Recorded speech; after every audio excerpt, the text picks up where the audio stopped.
Good morning friends, unique Hindi short and में आपका स्वागत है। डिक्टेशन स्टार्ट होगी 5 सेकंड बाद। स्टार्ट। मैं अमरनाथ यात्रा का उदाहरण देना चाहता हूँ। अमरनाथ यात्रा को विवादित करके ये लोग आज से 2-3 साल पहले वहाँ सीटें जीतना चाहते थे। गृह मंत्री जी, मैं आपसे आग्रह करूँगा कि अमरनाथ यात्रा के लिए जितने यात्री पिछले 7-8 सालों में से जाते थे, तो आज की तुलना में वे आंकड़े भी सदन के समक्ष रखें। मुझे इतना मालूम है कि जब इनकी सरकार थी तो अमरनाथ में करीब 80 से 90 हज़ार तीर्थयात्री जाते थे, लेकिन इस साल रिकॉर्ड हुआ है और 6.5 लाख यात्री अमरनाथ यात्रा में गए हैं। इन आंकड़ों से स्पष्ट हो जाता है कि कौन हिंदू धर्म की सेवा करता है। हम देशवासियों की सेवा करते हैं, इनमें हिंदू धर्म भी है और हिंदू धर्म के अनुयायी हैं। हम आपकी तरह अपनी कमीज़ के ऊपर लिखकर नहीं घूमते हैं कि जरा सी कोई गर्मा गर्मी हो जाती है तो उससे कोशिश करें कि जम्मू में 4 सीटें जीत जाएं।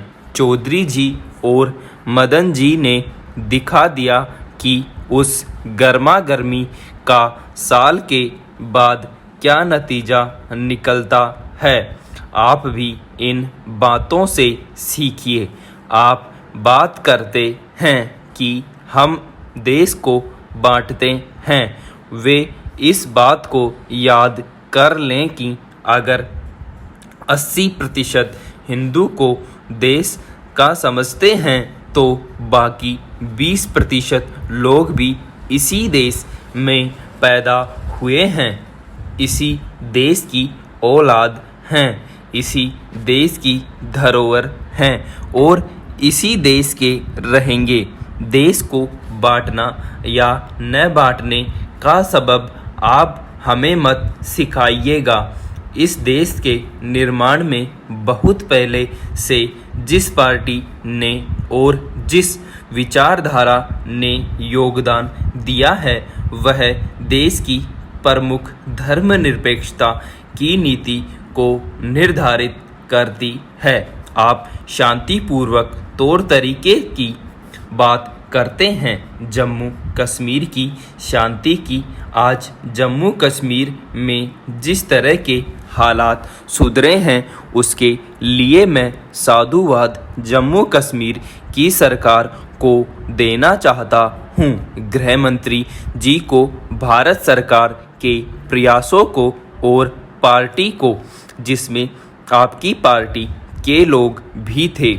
आज हमें बहुत वर्षों के बाद लग रहा है कि विकास के साथ और संवेदनशीलता के साथ जम्मू कश्मीर में जो हालात हैं वे और भी जल्दी बेहतर होंगे। ऐसा प्रदेश जो हम सबके लिए प्रिय है, जहाँ के लोग हम सबके लिए प्रिय हैं, जहाँ के कुछ लोग कभी कभी दूसरे लोगों के कारण भटक जाते हैं या विदेशी ताकतों के कारण वे नौजवान भी वापस आएंगे और इस देश के उसी तरह से नागरिक बनेंगे जिस तरह से आप और हम हैं। जम्मू कश्मीर में शांति के लिए गृह मंत्री जी को मैं विशेष साधुवाद देता हूं। मंत्री महोदय, दुख के साथ कहना पड़ता है कि वर्ष 2004 में अफजल गुरु को फांसी की सज़ा सुप्रीम कोर्ट ने सुनाई। इसके 8 वर्ष बीत गए। क्या सरकार के हाथों में मेहंदियाँ लगी हैं, चूड़ियाँ पहन रखी है, आप में वह काबिलियत नहीं कि एक आतंकवादी जिसने संसद पर हमला किया आप उसको फांसी चढ़ा सकें। आखिर सरकार इस पर क्या निर्णय लेती है? क्या देश नहीं चाहता है कि अफजल गुरु को फांसी हो? क्या वोट बैंक की राजनीति में देश की सुरक्षा के साथ खिलवाड़ करेंगे? यह देश जानना चाहता है।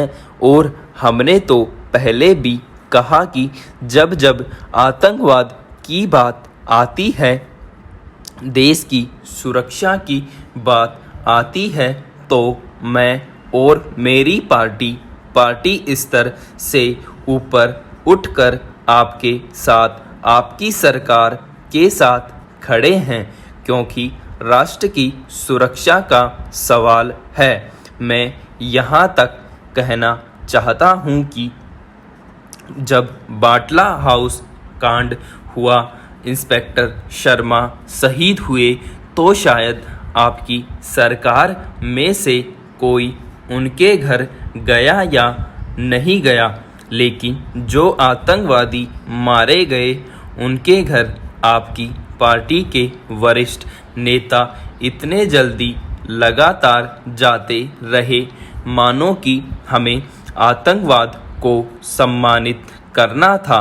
आपकी सरकार के एक मंत्री ने उत्तर प्रदेश के चुनाव में यहाँ तक कह दिया कि बाटला हाउस कांड को लेकर सोनिया जी के आंखों के आंसू नहीं रुक रहे थे। मुझे दुख इस बात का होता है कि काश वह आंसू जो इंस्पेक्टर शहीद हुए या हमारा कोई फौजी भाई मरा है उसके लिए बहा होता। उनकी शहादत पर यह हुआ होता तो अलग बात थी, लेकिन आतंकवादी के मरने पर हुआ। इस बात का मुझे दुख होता है। आखिर हम किस तरह की राजनीति करना चाहते हैं? आप धर्म के नाम पर आरक्षण देने की मांग करते हैं। मैं उस विषय पर नहीं जाऊंगा, लेकिन देश को बांटने का जो आप लोगों ने प्रयास किया है वह सही दिशा में नहीं है। आज हमारे सामने बहुत चुनौतियां हैं। हमें केवल बाहरी आतंकवाद से खतरा नहीं है, अपने देश के अंदर जो माओवाद और नक्सलवाद हमें खोखला करता चला जा रहा है वह भी अपने आप में एक बहुत बड़ी समस्या पैदा कर रहा है। 26/11 का हमला हुआ, मुंबई के उस हमले ने हमारे आतंकवादी हमलों के प्रति कितनी तैयारियां हैं वह पूरे देश के सामने लाकर रख दिया।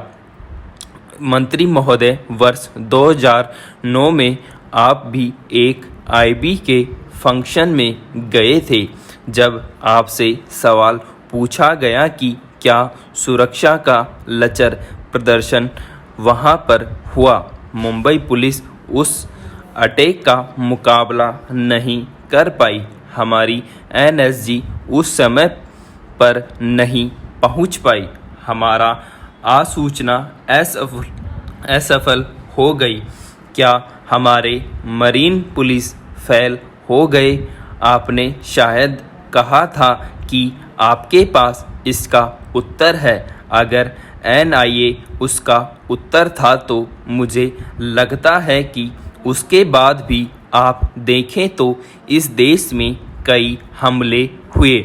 जब आपकी पार्टी ने एक युवा महासचिव यह कहते हैं कि देश में हर आतंकवादी हमला नहीं रोका जा सकता, तो मैं एक गृह मंत्री के नाते आपसे भी पूछना चाहता हूं कि क्या आप उनसे सहमत हैं?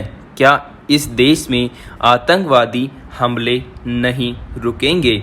अगर अमेरिका में 9/11 के बाद एक भी आतंकवादी हमला नहीं होता तो भारत में बार बार आतंकवादी हमले क्यों होते हैं? इस बात का जवाब आपको देना पड़ेगा। स्टॉप।